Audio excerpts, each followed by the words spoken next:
Vamos então resolver alguns exercícios do capítulo 13 do livro do Halliday, volume 2. Exercício número 11. Como mostra a figura 1337, duas esferas de massa m minúsculo e uma terceira esfera de massa m maiúsculo formam um triângulo equilátero e uma quarta esfera de massa m4 ocupa o centro do triângulo. A força gravitacional resultante sobre essa esfera central é nula, por isso eu posso dizer que essa esfera do centro está em equilíbrio. Primeira pergunta é: qual é o valor de m maiúsculo em termos de m minúsculo? Veja bem, se nós observarmos, esta esfera do centro estará sendo atraída pela esfera da esquerda, aqui, com uma força F1, vamos dizer assim. Estará sendo atraída pela esfera aqui da base do lado direito, vamos chamar essa força de F2. E a atração também pela esfera de cima, vamos chamar a sua força de F3. Claro que essas forças aqui ocorrem devido à interação gravitacional.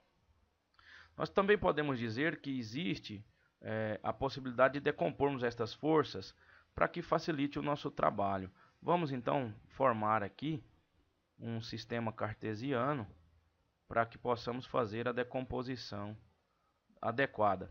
A esfera no centro vai estar exatamente aqui no centro do eixo de coordenadas. Então nós temos aqui a força F1, F2 e F3, correto? É claro que aqui eu tenho um ângulo de 30 graus, vamos chamar esse ângulo aqui de θ, 30 graus, porque nós temos aqui um triângulo equilátero. Aí as decomposições vão ser feitas agora. O F2 tem o seu F2x, o F1 tem seu F1x, e ambos têm também os seus Fy. Portanto, eu posso colocar aqui de verde a soma de F1y com F2y aqui para baixo, apontado aqui para baixo. Claro que esse vetor é a soma de F1y com F2y, esse vetor de verde. Muito bem.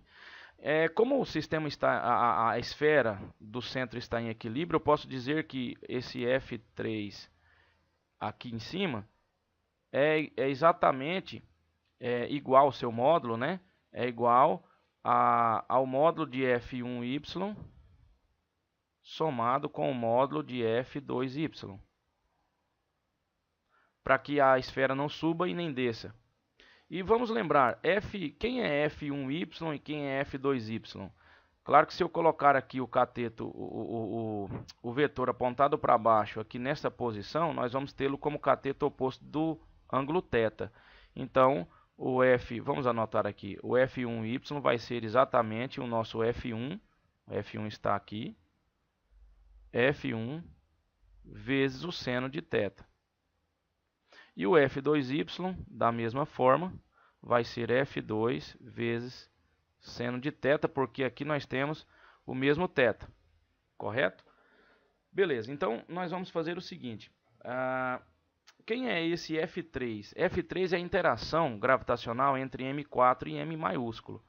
Se você observar, nós vamos colocar aqui uma figura auxiliar, trazer essa figura aqui para o lado aqui.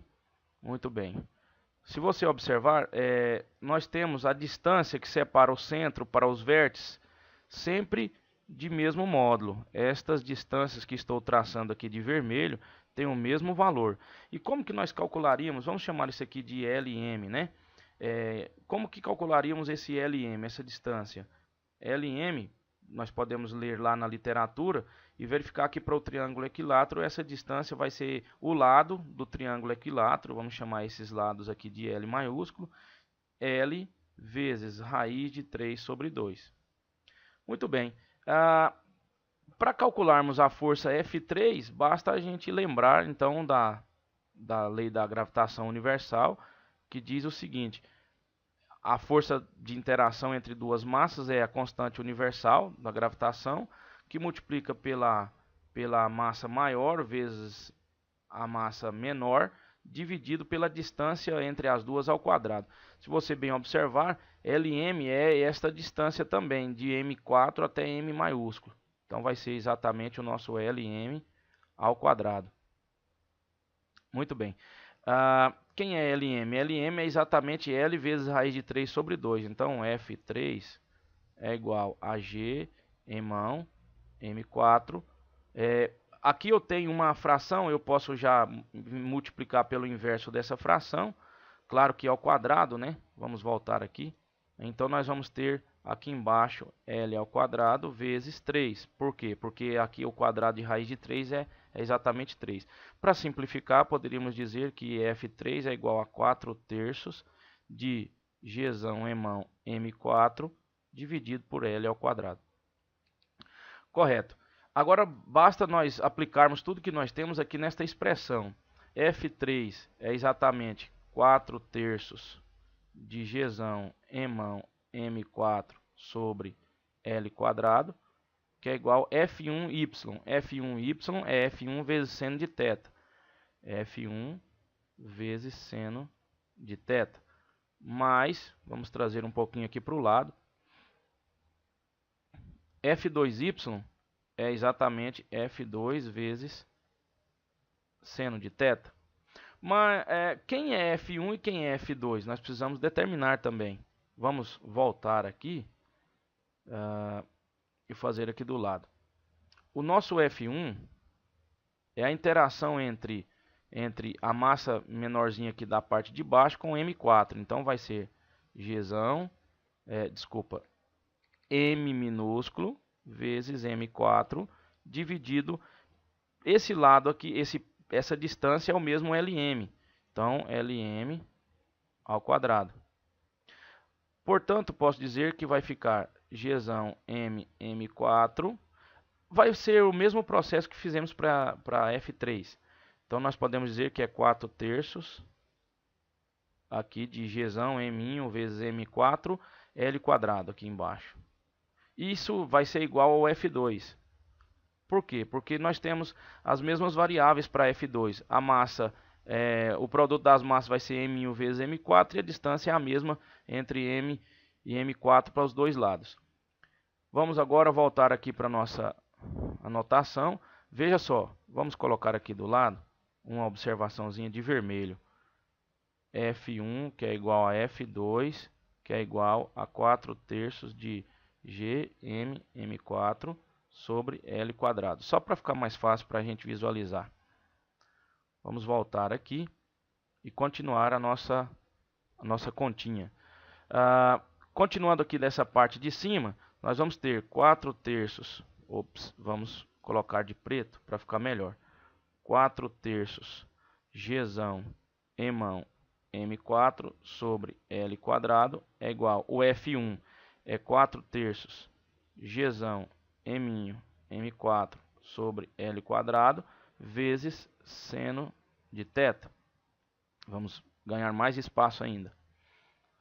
O F mais F2 que é 4/3 Gzão M4 sobre L quadrado vezes o seno de θ. Note que 4/3 eu tenho em todos os termos, então eu posso cortar 4/3. Gzão eu tenho em todos os termos, o M4 eu tenho em todos os termos, o L quadrado eu tenho em todos os termos. Então o que vai nos restar é apenas emão, que é igual a M minúsculo seno θ, que é igual a M minúsculo seno θ. Como o seno de θ é seno de 30 graus, seno de 30 graus é meio, posso dizer então que M é igual a M vezes meio mais M vezes meio.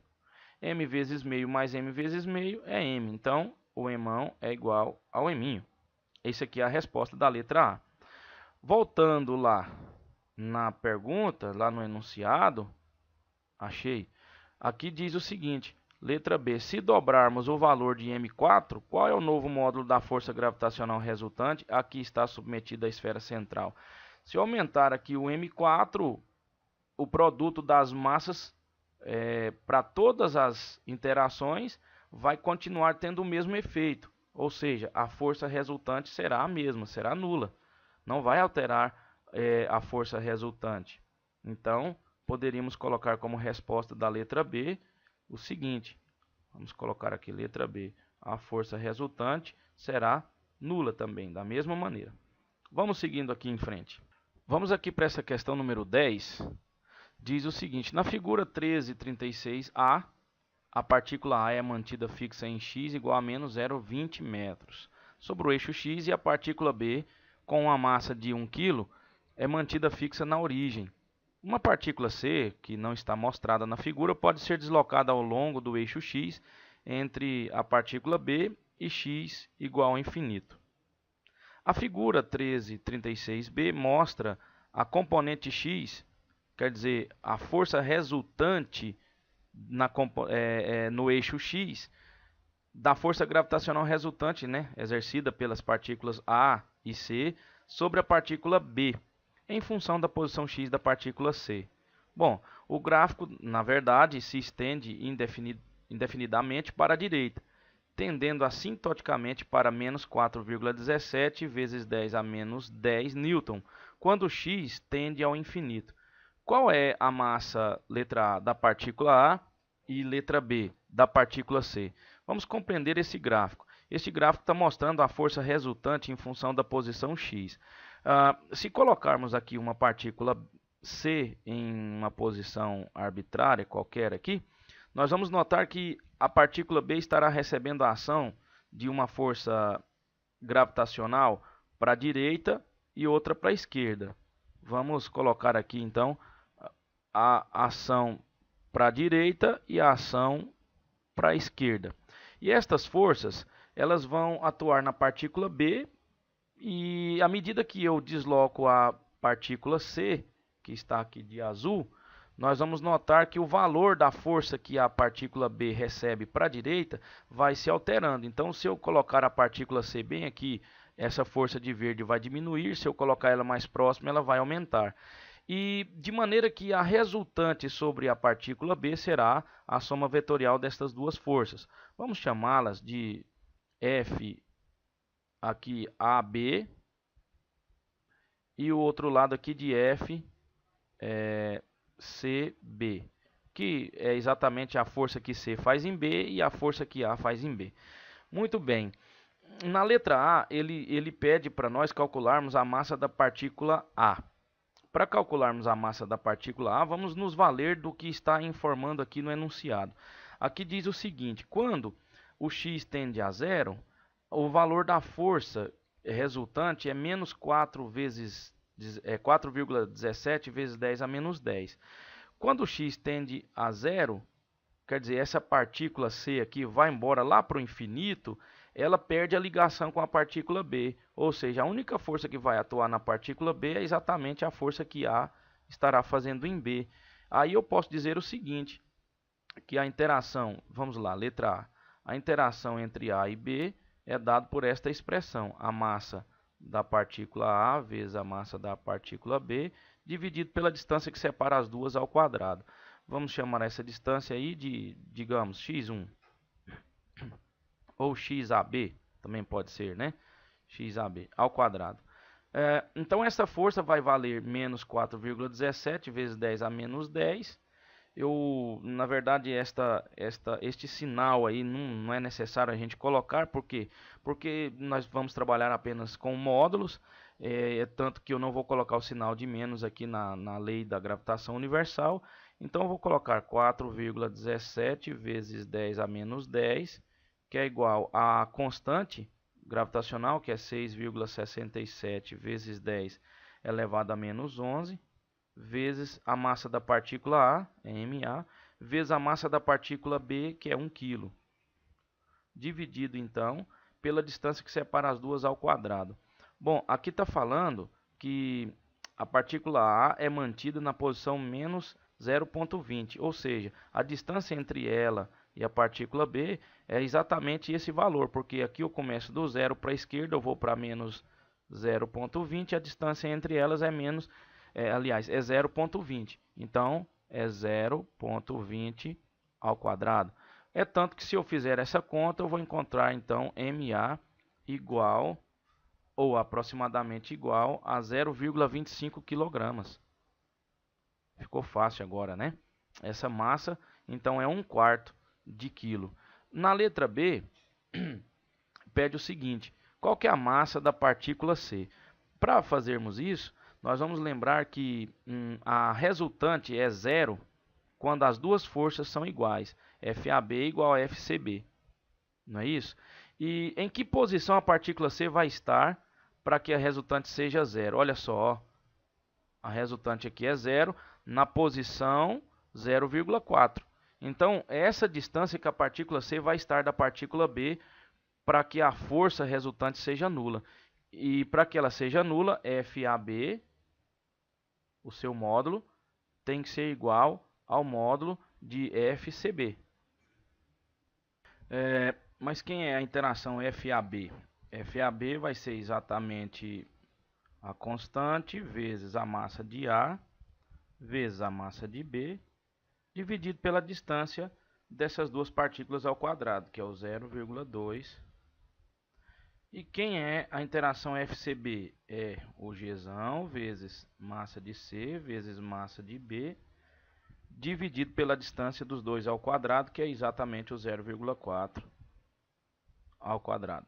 De cara já podemos eliminar a constante, podemos eliminar a massa de B e vamos ficar então com MA sobre 0,2 ao quadrado, que é igual a MC sobre 0,4 ao quadrado. Lembrando que podemos resolver esse problema aqui. Vamos fazer o seguinte: MA sobre 0,2 ao quadrado é 0,04, que é igual a MC dividido por 0,16. Então, aqui está pedindo a massa de C, podemos isolar MC e dizer que é 0,16 MA sobre 0,04. Então, MC é igual a 0,16 dividido por 0,04 vai dar 4, né? Então é 4 vezes a massa de A. Se é 4 vezes a massa de A é 0,25, que nós encontramos aqui. É 0,25 vezes 4 vai dar 1. Então a massa de C é aproximadamente 1 kg. Essa aqui é a resposta então da letra B. Vamos para a próxima questão. Vamos para o problema número 13. A figura 1339 mostra uma cavidade esférica no interior de uma esfera de chumbo de raio 4 centímetros. A superfície da cavidade passa pelo centro da esfera e toca o lado direito da esfera. A massa da esfera, antes de a cavidade ser aberta, era de 2,95 kg. Com que força gravitacional a esfera de chumbo com a cavidade atrai uma pequena esfera de massa 0,431 kg que se encontra a uma distância de 9 centímetros do centro da esfera de chumbo sobre a reta que liga os centros das esferas e da cavidade. Para resolvermos esse problema, vamos fazer o seguinte raciocínio. Vamos imaginar a esfera de chumbo totalmente preenchida com uma massa M. Essa massa aqui, antes de retirar a cavidade, é de 2,95 kg. Então, essa esfera, antes de ser retirada da sua cavidade, antes de ser retirada aqui uma porção da sua composição, ela vai estar atraindo a esferinha menor com uma força, digamos, F1. Mas quando eu retirar essa parte aqui da esfera para formar a cavidade, esta porção que foi retirada contribui com que força sobre essa massinha M aqui? Poderíamos retirar esse pedaço e colocar aqui em evidência e colocar frente a frente com a massinha M. Então aqui eu teria uma nova uma nova massa, que eu vou chamar de massa linha, que foi retirada aqui dessa esfera maior, e essa massa linha atrairia essa massa menor com uma força que eu vou chamar de F2. Agora, quando nós retiramos a esfera de massa M' de dentro da esfera de massa Mzão, nós vamos ter uma nova configuração, que é exatamente a configuração aqui do exercício. Mas qual seria a força que toda essa esfera com a cavidade faria na esfera menorzinha? Seria a força F1 subtraída da força F2, porque eu retirei a massa M' de dentro da esfera sem a cavidade. Então, para a gente calcular a força total, nós poderíamos dizer que essa força, o módulo dessa força total seria exatamente a força F1 subtraída da força F2. Muito bem, mas o que poderíamos dizer de F1 e de F2? Simplesmente a lei da gravitação universal vai atuar sobre elas. Mas para tanto precisamos fazer alguns comentários aqui. Vamos colocar a medida do raio dessa cavidade, vamos chamar de R'. R' vale quanto? Se o R'zão é 4 centímetros, o R' é a metade do R'zão, porque dessa parte até essa parte é o R, é o raio da esfera maior. Então, dois raios da esfera menor compõem o nosso R maior. Aí o nosso R' vai ser então 2 centímetros. Agora, quem seria esse M'? Bom, vamos pensar em termos de densidade. Vamos pensar aqui um pouquinho em termos de densidade.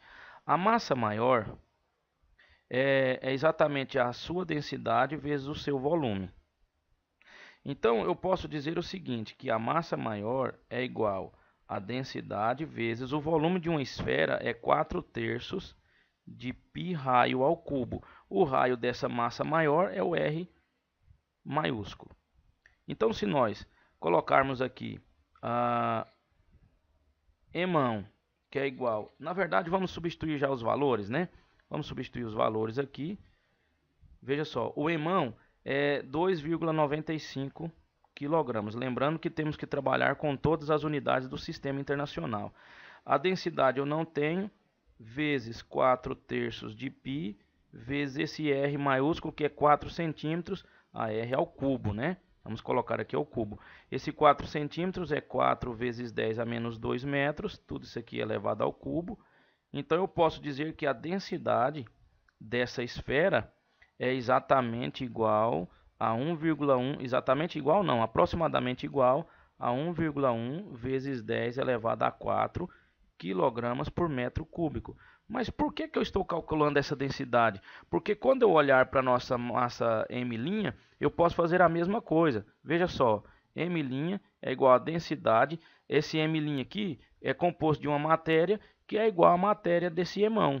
Então, as suas densidades são iguais vezes a densidade que multiplica pelo volume linha, que é o volume dessa esfera M' aqui. Bom, M', então, é igual a essa densidade, que é a mesma, 1,1 vezes 10 elevado a 4, vezes o volume dessa esfera menor aqui, M', 4/3 de π, vezes o R' ao cubo. O R' é 2 centímetros, então é 2 vezes 10 a menos 2 metros ao cubo. Assim eu posso dizer que M' vai ser igual a mais ou menos 0,37 kg. Vamos guardar esse resultado. M'. E esse outro resultado, R'. E todos os demais que nós temos aqui no enunciado. Bom, seguindo o nosso raciocínio, podemos dizer então, vamos ganhar um espaço aqui, seguindo o nosso raciocínio, podemos dizer que o F sem a flechinha é o módulo, né? É igual a F1. F1 é a interação gravitacional entre o Emão, olha só aqui na nossa figura, entre o Emão e o Eminho. E o F2 é a interação entre o M' e o F2 e o Eminho. Muito bem. Vamos então dar sequência. O F1 então é G vezes Emão vezes Eminho, dividido pela distância que separa Emão de Eminho. Qual é a distância que separa Emão de Eminho?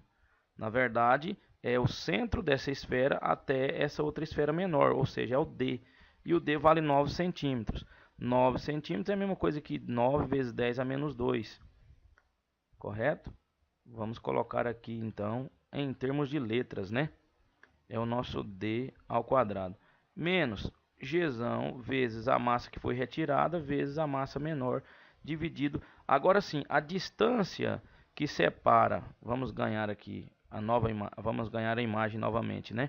A distância que separa o centro dessa esfera que foi retirada aqui até a outra vai ser exatamente a distância D subtraída do R', que é esse pedaço aqui, ó. Correto? Então, vamos lá. A distância D subtraído do R'. Isso ao quadrado. Se colocarmos agora os valores, nós vamos ter 6,67 vezes 10 a menos 11, vezes a massa maior. A massa maior é 2,95, vezes a massa menor, que é 0,431, dividido pelo D ao quadrado. O D ao quadrado é o 9 vezes 10 a menos 2 ao quadrado, que a distância D é 9 centímetros. Então, é 9 vezes 10 a menos 2 ao quadrado. Ganhando mais espaço, nós teremos aqui o seguinte, menos Gzão 6,67 vezes 10 a menos 11, vezes M', que foi o que nós calculamos, é 0,37, vezes a massa menor, que é 0,431, tudo isso dividido por, o D é 9 vezes 10 a menos 2, menos o R', que é 2 vezes 10 a menos 2. Esse aqui ao quadrado. Se fizermos essa conta, nós vamos encontrar algo do tipo aproximadamente igual a 8 vezes 10 a menos 9 newtons. Ou, se preferir, eu posso dizer que é 8 nanonewton, porque esse submúltiplo 10 a menos 9 é uma dimensão nanométrica. Essa, então, é a resposta da nossa questão. Vamos seguindo em frente. Muito bem, vamos aqui para esse exercício número 16. Na figura 1341, uma partícula de massa M1 igual a 0,67 kg está a uma distância D igual a 23 centímetros de uma das extremidades de uma barra uniforme de comprimento L igual a 3 metros e massa M igual a 5 kg. Qual é o módulo da força gravitacional F que a barra exerce sobre a partícula? Muito bem. Nós estamos estudando a lei da gravitação universal e nós temos uma equação que determina a força gravitacional Gm sobre r quadrado na direção radial com sinal negativo. Isso aqui é a expressão que determina a força gravitacional entre duas partículas ou duas massas pontuais. Aqui nós temos uma massa pontual e uma massa extensa, um corpo rígido, uma barra que tem aí uma quantidade de massa que está espalhada ao longo dessa linha. Então, para a gente calcular a força entre essa barra e essa esfera, utilizando esta lei aqui, esta equação, nós vamos obter um resultado equivocado, porque ela funciona para dois pontos ou duas partículas pontiformes. Então, o que nós podemos fazer? Nós podemos fazer o seguinte, vamos fazer o seguinte, vamos Ctrl V aqui, vamos colocar a imagem que eu preparei para vocês, vamos melhorar essa imagem. Olha só, a barra está aqui ao longo de um eixo que eu chamei de eixo R, no meu sistema de coordenadas, e escolhemos aqui um pontinho de vermelho que tem uma massa dm. Bom, a massa da barra toda vamos chamar de emão, como está aqui no enunciado. E essa barra tem uma densidade linear de massa. O que é a densidade linear de massa? É a quantidade de massa espalhada ao longo desse comprimento L maiúsculo. Então eu posso dizer que a densidade linear é exatamente a massa da barra dividido pelo seu comprimento. E então eu tenho aqui de vermelho um pedacinho de massa infinitesimal, um dm, que na verdade tem um comprimento dr. como está aqui no na figura original, o dr aqui representando o comprimento desse dm. Como a barra é homogênea, todas as partes terão a mesma densidade linear. Então posso dizer que essa densidade linear é igual à massa infinitesimal dividido pelo seu comprimento infinitesimal. Isso aqui é importante a gente observar. Veja só, então esse pedaço infinitesimal aqui de massa está numa posição R da nossa coordenada horizontal. De 0 a R, nós estamos colocando o nosso dm imaginário. Veja bem, esse dm vai fazer uma força de atração gravitacional nessa esfera M1, que é uma força que nós vamos chamar de dF, porque é uma força de uma massa infinitesimal. Aí sim é um ponto agindo sobre outro ponto. Nós vamos ter então Gzão, a massa que está atuando no M1 é dm, e a outra massa então é M1. Então é a interação entre M1 e dm, dividido pela distância que está o dm da massa M1. M1 é essa daqui. É exatamente então R, só que R ao quadrado. Colocando aqui tudo em módulo, aí vamos desprezar esse sinal aqui, vamos desprezar os flechinhas de vetores e tal. Bom, vamos fazer o seguinte. Vamos pensar então que todos os elementos de massa dm que eu tenho nesta barra irão atuar sobre M1. Então nós podemos fazer o uso do princípio da superposição, sabendo que cada massinha ou cada dm, somadas às suas forças, vai então promover uma força total sobre M1. Então nós, para calcularmos a soma desses elementos infinitesimais, como são elementos infinitesimais, nós vamos fazer uma soma chamada integral. Ou seja, a força total vai ser a soma ou a integral de dF. Portanto, eu posso dizer que a integral de Gzão M1 vezes dm dividido pelo R ao quadrado. Só que nós precisamos entender o seguinte, que eu tenho uma variável R e um elemento infinitesimal dm. Os dois não pertencem ao mesmo conjunto de variáveis. O que nós podemos fazer então para melhorar isso é o seguinte: utilizar aqui desta expressão que nós temos em cima e fazer a seguinte relação. O dm é exatamente a densidade linear multiplicado pelo dr. Substituindo o dm por lambda dr, nós vamos ter o seguinte: esse f é a integral de g m1 vezes o dm é lambda dr sobre r ao quadrado.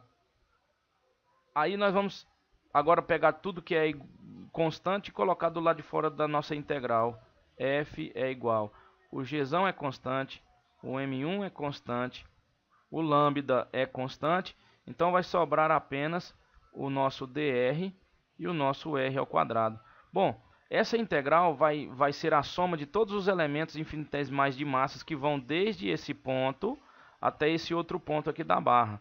Então nós vamos fazer essa soma desse ponto aqui. Qual é a coordenada dele? É D, a coordenada desse ponto. E a coordenada desse ponto de cá é L mais D, ou D mais L. Vamos somar então desde D até D mais L. Vou colocar aqui os nossos intervalos de integração. D mais L. Bom, agora basta aplicarmos essa integral. Vamos subir aqui para ganharmos espaço. F é igual a G vezes M1 vezes lambda, que multiplica pela integral. Bom, já temos aí, não precisa repetir, né?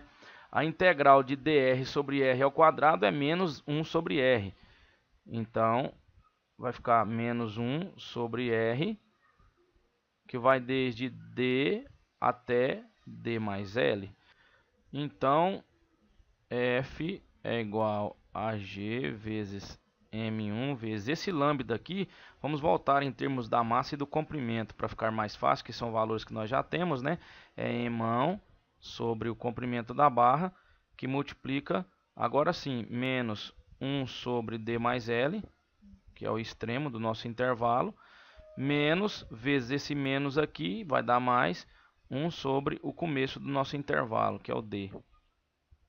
Bom, se nós aplicarmos todos os valores que nós temos, nós vamos ter o seguinte: F é igual a 6,67 vezes 10 a menos 11, 7 vezes 10 a menos 11, vezes a massa menor vale 0,67, vezes a massa maior é o 5, sobre o L, que é o 3 metros.